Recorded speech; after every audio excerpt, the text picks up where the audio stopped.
Blessed are the meek. Blessed are the poor in spirit.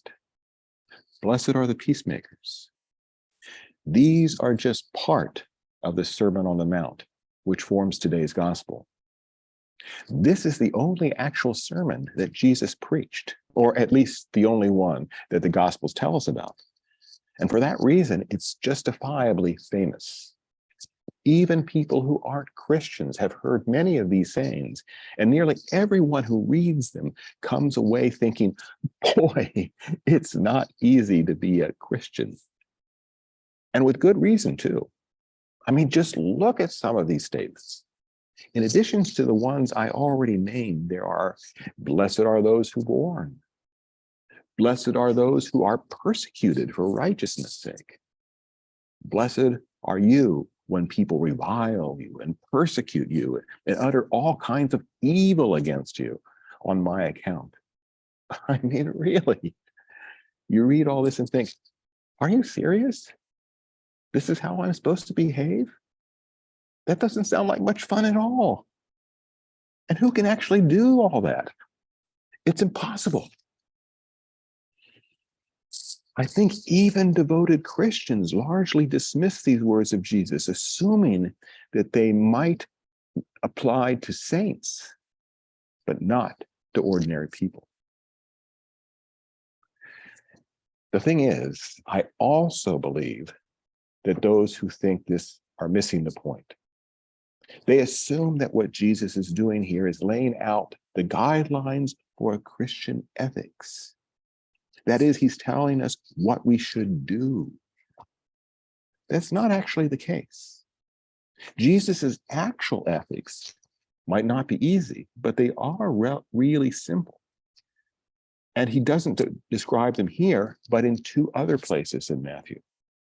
The first is in chapter 22, where he says, you shall love the Lord your God with all your heart, with all your soul, and with all your mind, and your neighbor as yourself.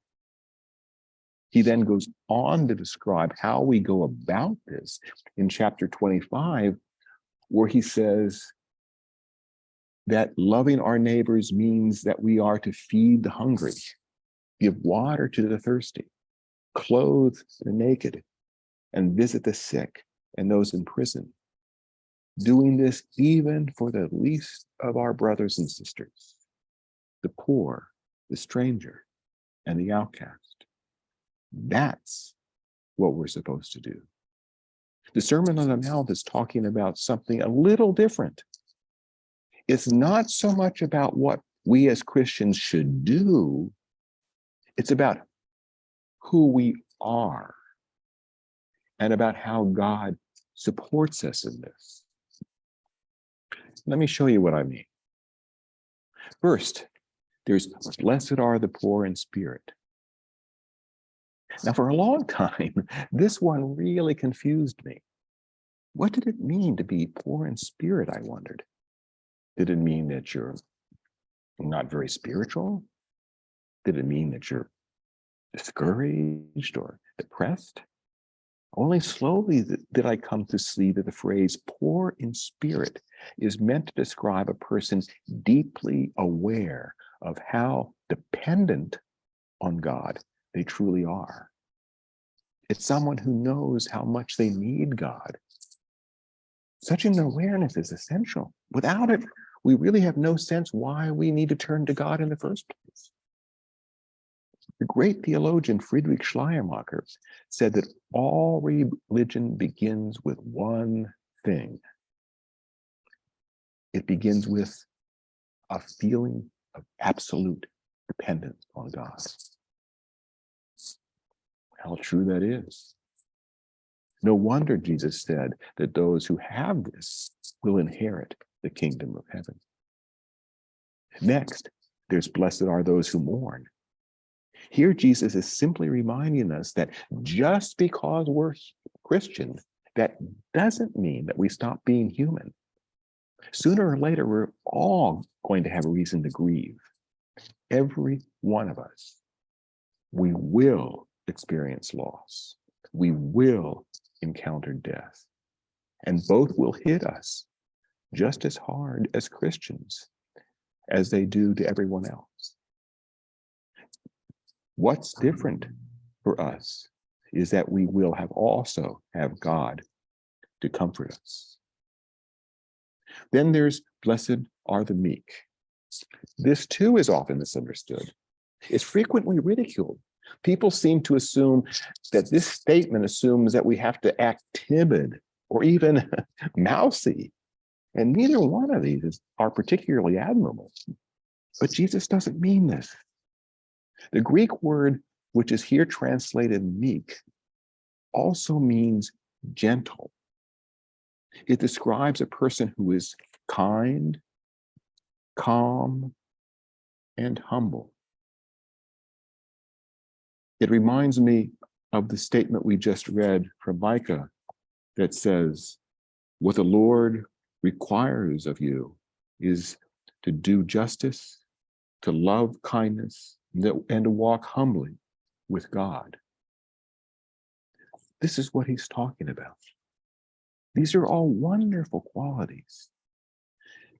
And let me tell you, they're badly needed. When I look around our country today, what I see is a lot of people who are being cruel, violent, and egotistical. So I can't tell you how glad I am to hear that in the end, it won't be they who inherit the earth. It will be these others, the people who are kind, gentle, and humble. Frankly, I can't wait. How about you? The next few statements are more straightforward, so I can move through them quickly. There's blessed are those who hunger and thirst after righteousness. Jesus says that these will win out in the end. In other words, ultimately, justice and righteousness will triumph, despite how it sometimes seems. There's blessed are the merciful. Here, Jesus is telling us that God will offer to us the very same mercy that we offer to others. There's blessed are the pure in heart, for they will see God. That's self-explanatory. Then too, there's blessed are the peacemakers, which merely reminds us that as Christians, we will naturally want to resolve peacefully any differences and misunderstandings, and that by doing so, others will recognize us as children of God. A title which I have come to see as one of the most beautiful things you can say of a person. That takes us to the two final sayings, though, and they're harder. There's blessed are those who are persecuted for righteousness' sake. Here Jesus is saying that true Christians don't simply hunger and thirst for righteousness, they're also willing to stand up for it. They're brave enough to speak out if the rights of others are violated. They'll do this even when it means they'll suffer for it. Jesus clearly sees such a willingness as required not only for a courageous few, but as a trait for all Christians. For him, it's as much a part of being a Christian as recognizing our dependence on God. We know this because, like the poor in spirit, those who stand up for justice will also inherit the kingdom of heaven. Finally, there is blessed are you when people revile you and persecute you and utter all kinds of evil against you falsely on my account. This certainly takes persecution to a whole new level, doesn't it? And perhaps this is the one quality that does describe saints more than ordinary people. Because Jesus compares such individuals to the prophets of old and says that they will receive a special reward in heaven. Now, I have to admit that I myself doubt that I have the stomach for such treatment. And frankly, I'm okay with that. Heaven itself will be enough for me. I don't need medals. So this one alone may be the exception. But I believe that each of the other statements are qualities that we can all aspire to. We can all first recognize our profound dependence of God. We can second accept that we never stop being human. We can third cultivate an attitude of kindness and gentle humility.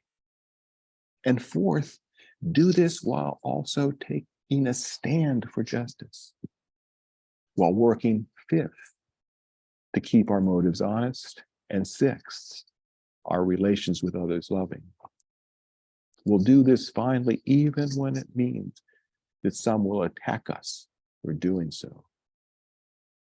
So yes, this does seem like a lot.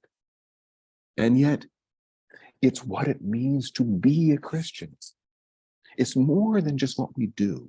It's who we are. Or more precisely, it's who we are constantly aiming to become, and who, with God's help, we can become.